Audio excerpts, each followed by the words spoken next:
Assalamualaikum warahmatullahi wabarakatuh.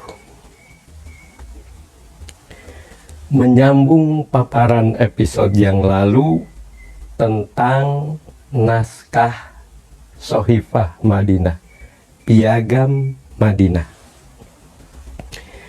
telah dikemukakan bahwa orang-orang kelompok-kelompok Yahudi yang beragama Yahudi dinyatakan dalam Piagam Madinah ummatun ma'al mu'minin, satu umat, satu kumpulan manusia yang lebih besar yang hidup bersama di daerah yang sama, yaitu di Madinah. Dulu namanya Yasrib, sesudah datang Nabi berganti nama menjadi Madinah. Ketentuan berikutnya dinyatakan dengan jelas, lil Yahudi dinuhum walil muslimina dinuhum. Bagi orang-orang Yahudi agama mereka, bagi orang-orang Muslim agama mereka. Ini dikenal di dunia modern sebagai kebebasan beragama. Ini pada abad ke-7 Nabi sudah menyatakan, lil Yahudi dinuhum walil muslimina dinuhum. Bagi penganut Yahudi agama mereka, silahkan berkeyakinan, beribadah menurut agama Yahudi. Walil muslimina dinuhum, juga bagi orang-orang Islam itu agama mereka. Jadi dalam soal beribadah bisa berbeda-beda penghuni rakyat di suatu wilayah sesuai dengan keyakinan agamanya masing-masing. Pernyataan Nabi yang dituangkan dalam Shohifah Madinah ini, kaum Yahudi bebas mengikuti agama mereka, kaum muslimin juga begitu. Ini sejalan dengan firman Allah, la ikroha fiddin. Tidak ada paksaan untuk beragama. Oleh karena fiddin itu menurut kaidah bahasa Arab, sigotnya atau katanya, kata makrifah, artinya kata yang tertentu udah pasti, maka yang dimaksud la ikroha fiddin adalah tidak ada paksaan untuk memeluk agama Islam. Di ad-din di sini yang dimaksud adalah dinul Islam. Tidak ada paksaan. Artinya bahwa orang mau mengikuti dakwah Islam untuk masuk Islam atau tidak, itu tergantung kepada sikap dirinya, tergantung kepada keputusan dirinya, keyakinan dirinya. Kalau dirinya tadinya beragama lain atau masih termasuk kaum musyrik, animisme, dinamisme, lalu menerima dakwah Islam, hatinya tertarik, lalu masuk, yaitu masuk Islam karena dakwah, karena ajakan, karena seruan, bukan karena paksaan. Tidak boleh ada orang masuk Islam dipaksa. Misalnya, ada orang berceramah tentang Islam, mengajak masuk ke dalam agama Islam. Lalu pendengarnya ada penganut agama lain. Lalu dia tidak menerima atau bahkan menyatakan penolakan secara tegas. Kami tidak mau terima. Kami akan tetap dalam agama kami. Orang yang bersikap begini tidak boleh diperangi, tidak boleh dibunuh, gara-gara tidak mau mengikuti seruan masuk Islam. Tidak boleh. Paksaan masuk Islam tidak boleh ada. Jadi bedakan antara seruan atau dakwah dengan paksaan.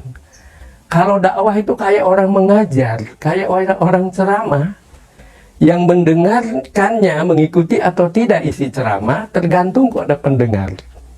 Tetapi kalau paksaan, tidak mau itu dipaksa, misalnya dengan kekerasan, dengan ancaman. Nah, dalam dakwah Islam tidak boleh terjadi. Dan ini sudah diabadikan bukan hanya dalam Al-Quran, tetapi dalam hadis Nabi. Lalu sesudah kelompok-kelompok orang berdasarkan keturunan, berdasarkan daerah, juga berdasarkan agama bergabung, mendukung dalam hal ini Sohibah Madinah, kami ikut dalam kesatuan hidup berdasarkan Piagam Madinah. Nah, bagi yang sudah menyatakan begitu, berlaku ketentuan yang ada di dalam Piagam Madinah yang berbunyi, inna bainahum an-nasro ala man haroba ahla hadhis sohibah. Di antara mereka, di lingkungan mereka, yaitu yang sudah menyatakan Islam atau bergabung dalam kehidupan di bawah aturan ketentuan Sohibah Madinah, di antara mereka semua harus ada an-nasro, tolong menolong, dukung mendukung, bantu membantu. Antara lain ala man haroba ahla hadhis sohibah, terhadap kelompok-kelompok, golongan-golongan yang mungkin menyerang pendukung Piagam Madinah. Jadi dengan berdirinya negara Madinah, lalu mungkin ada kelompok-kelompok di luar menolak lalu menyerang. Nah, si penyerang ini dihadapi oleh pendukung Piagam Madinah, dan semua pendukung Piagam Madinah harus tolong menolong mempertahankan wilayah, daerah, kedaulatan yang sudah diterapkan di Madinah waktu itu. Nah, pasal ke-47 berbunyi, wa innallaha jarun liman barra wattaqa wa Muhammad Rasulullah Sallallahu Alaihi Wasallam. Sesungguhnya Allah itu penjamin, pemelihara, penjaga liman barra wattaqa, bagi siapa saja yang bersikap baik dan takwa. Ya.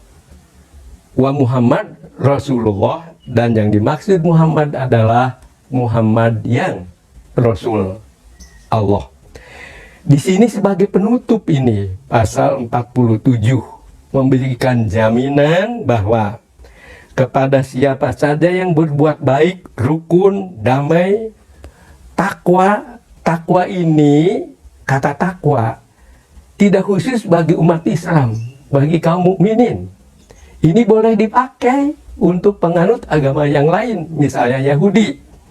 Entah bahasa Yahudi apa sebutannya bagi orang Yahudi yang taat terhadap agama Yahudi. Saya tidak tahu istilahnya. Tapi di sini disebut takwa, ittaqo. Ya, ittaqo.